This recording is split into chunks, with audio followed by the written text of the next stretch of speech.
Welcome to the deep dive. We take your stack of sources and, well, we pull out the key insights for you.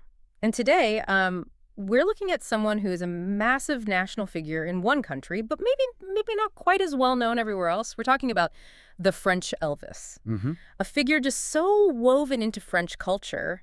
His impact is, well, arguably as big as Elvis's was in the States. It really is. And our deep dive today is all about Johnny Hallyday, born Jean-Philippe Leo Smet. And like you said, not just a singer, our sources paint him as a musician, actor, songwriter. Really a phenomenon. Yeah, the guy who pretty much single-handedly brought rock and roll to France, didn't he? Influenced generations. Absolutely. It's an amazing journey, 57 years long. Way more than just being famous. We've got a really interesting stack of sources here, Wikipedia details, academic work on, 60s French youth culture, concert reviews, personal stuff too. So our mission really is to unpack that whole journey. How did he keep changing? Why is he still such a huge part of the French psyche even now he's gone? It sounds fascinating. I think there are going to be some surprises in here. Definitely a unique cultural story. Okay, so to really get this, we need to start right at the beginning. Jean-Philippe Smet becoming Johnny Hallyday. Where does that story kick off? Well, it's quite an origin. Jean-Philippe Leo Smet, born June 15th, 1943. And the name, Johnny Hallyday. That came from Lee Hallyday. He was an American dancer, partner of Johnny's cousin Jesta. Ah, okay. And Johnny's early life was, well, the French call it enfant de la balle. Like a circus kid, basically. Raised performing, always moving. Wow, so performing was in his blood from day one, pretty much. Totally. It shaped him. By 6, he was bilingual. By 10, spoke and sang in 3 languages, could read music. 3 languages by 10. Yep, and already performing. Sang at a radio competition in Deauville, dressed as a cowboy when he was 10. Had his first paid gig at 13 in Copenhagen. That early immersion must have fueled that incredible stage presence later on, right? Had to. That relentless early start definitely honed his confidence, his audacity on stage. So, was he the very first to sing rock in France? Sources say he's credited with popularizing it from 1960. He wasn't the absolute first, no. But he's the one who undeniably blew it up, made it mainstream from 1960 onwards. Right.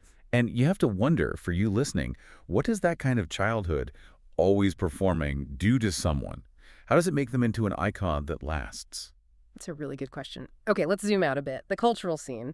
Johnny arrives in the late 50s, early 60s. France is going through some big changes then, isn't it? Oh, massively. It was a nation really grappling with modernization, the whole decolonization fallout, and this huge wave of American culture washing in. Right. And that created a lot of kind of societal anxiety, especially around teenagers. Yeah. These groups called Blouson Noirs. The black jackets. Exactly. Working class kids linked to American pop culture, leather jackets, and seen as, well, delinquents by some. The media often played that up. Okay, so there's this tension around youth culture. And then yay music comes along. Yes. And it sort of helped shift the image away from the dangerous Blouson Noirs towards more respectable middle-class kids, the Copains, the Friends. How did yay get so big so fast? A lot of it was down to this really popular radio show, Salut les copains, started on Europe 1 in 59. Ah, I've heard of that. Then it became a magazine in 62, created by Daniel Filipacci and Frank Tanan. It just became the engine driving the whole yay thing. It aimed to make youth culture a bit more palatable. And Johnny, our rock and roll guy, he fits into this picture how he starts rocky but becomes a yay teen idol. Was that a deliberate move? To seem more clean-cut? It seems like it was a really smart adaptation. He saw where things were heading. He definitely had that Blouson Noir vibe initially, Right. but he cultivated this more respectable image, made rock and roll easier for mainstream France to swallow. But it wasn't all smooth sailing, right? There was that incident with the bikini song. Oh yeah, 1960, Itsy Bitsy Petit Bikini. The radio director apparently broke the record live on air. Declared, "C'est la dernière fois que vous l'entendez." This is the last time you'll hear it. Wow, talk about drama. So even trying to fit in, he still ruffled feathers. Exactly. And then there's his military service in Germany, 1964. That got huge press coverage. How did they portray him then? As a well-behaved young man, serving the Republic, further solidified that more acceptable image. It really shows how complex it was. Moving from rebel symbol to this more integrated, almost national figure, but keeping the rock identity. He was a master navigator, really. That adaptability was just key to his whole career. Okay, so he navigated the cultural shifts. And that ability to evolve, that seems central, especially in his live shows. The sources rave about the spectacle. What made them stand out? Oh, his voice. That powerful voice in the shows themselves. Just pure theater, Totally groundbreaking. I mean, the stats alone, 79 albums, over 1,100 songs, 540 duets across 57 years. Incredible numbers. And the shows. Take 1967 Palais des Sports. He used 450 projectors, 800 car headlights, projection screens. Wild stuff. He apparently collapsed, nearly passed out, after one performance of Lucille. Just gave it a thing. Oh, that's commitment. And they just got bigger and crazier, didn't they? I read about a 1979 show, L'Ange aux yeux de laser, Angel with Laser Eyes. That's the one. Pure sci-fi. He wore a silver spacesuit, goggles shooting actual lasers at the audience. Lasers in 79. Totally ahead of its time. And that was the show where his son, David, just 13, played drums on stage with him for the first time publicly. What a moment. But it wasn't just spectacle, right? His music kept changing, too. Oh, constantly. He wasn't stuck in one groove. He brought in soul, psychedelic rock. The sources mentioned him working with Jimmy Page on some tracks. Jimmy Page, wow. Yeah. Also country, ballads. He worked with great lyricists, too, like Philippe Labro. Labro wrote, Jesus Christ, portraying Christ as a kind of hippie, caused a huge row. Vatican threatened excommunication. Yep, but it just boosted sales. Then there was Michel Mallory, wrote about 100 songs for him, often showing a more reflective side. He kept it fresh. And he had that deep respect for rock history. That Elvis tribute sounds powerful. It was. 1977, right after Elvis died, Johnny just scrapped his planned set list, played an hour and a half of Elvis hits instead, said, C'est toute ma jeunesse qui meurt aujourd'hui. All my youth dies today. Really heartfelt, shows that connection. And these huge shows just kept coming decades later. Fly de France, 1998, France just won the World Cup. He arrives by helicopter, belts out, Allume le feu, light the fire, fireworks going off everywhere. Iconic. Unbelievable. And then 2000, the Eiffel Tower show. 1 million people watching live, 10 million on TV. He appeared inside this giant silver sphere. Just pure Halliday. He really commanded attention on a national scale. Did he use that platform for more than just entertainment? Later on, maybe social commentary? He did, yeah. His 2015 album, De l'Amour, was much more politically engaged. Addressed things like the Michael Brown case in the U.S., the Syrian refugee crisis. So he wasn't afraid to tackle difficult subjects. Not at all. And after the Paris attacks, he dedicated a concert to the victims, sang Un dimanche de janvier, a Sunday in January with a French flag on his microphone stand. Very poignant. It makes you think, doesn't it? For you listening, how does an artist stay that relevant for 50, nearly 60 years, constantly innovating, adapting, but still connecting so deeply? It's pretty rare. So beyond the music, beyond the stage, there was the man himself. Complex guy. He had an acting career, too, starting really young. Yeah, an extra at 11 in Les Diaboliques. Yeah. Went on to star in over 20 films. He was apparently a bit frustrated early on, felt he only got roles, trading on his youth image. He said, they only gave me crap.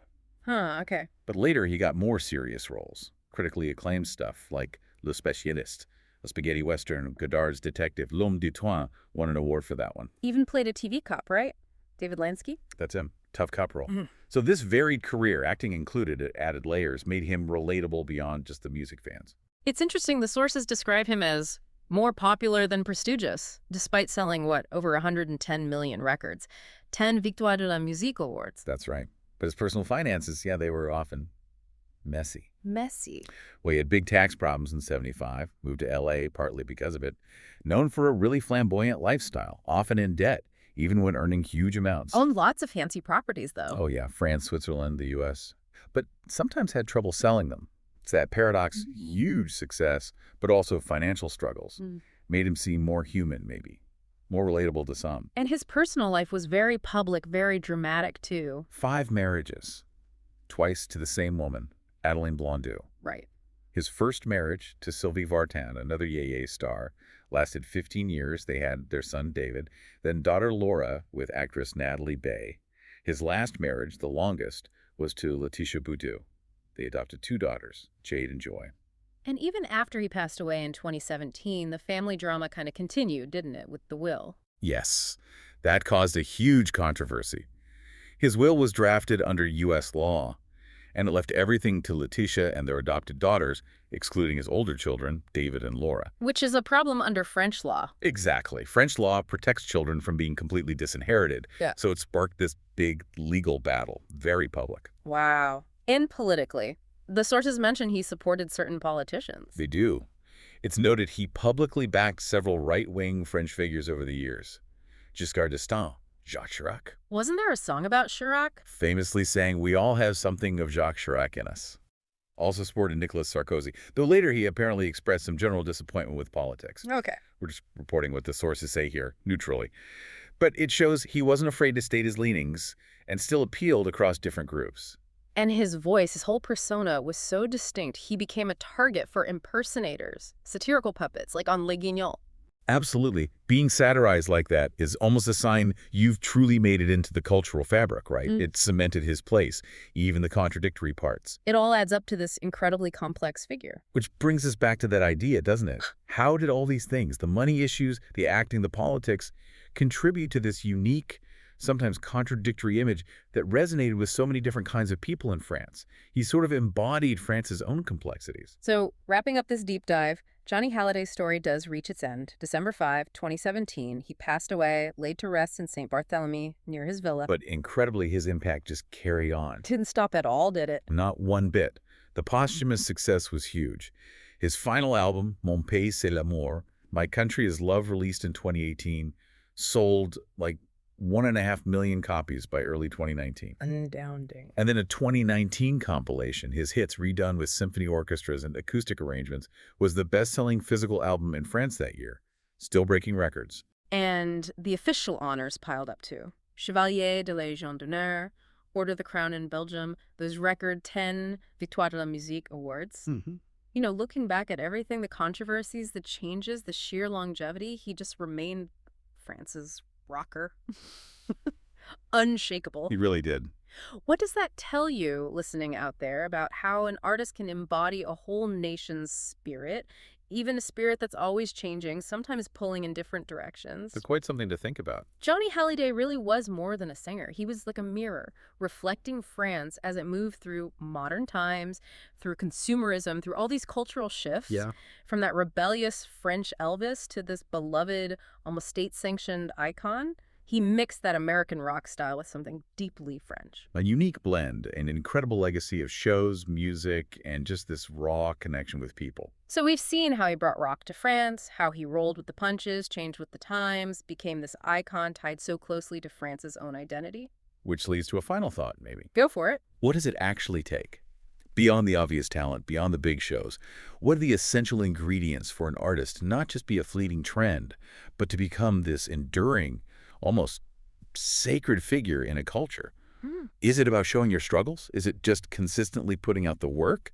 Or is it something deeper, like truly reflecting the hopes and anxieties of your audience, even when they contradict each other? What do you think?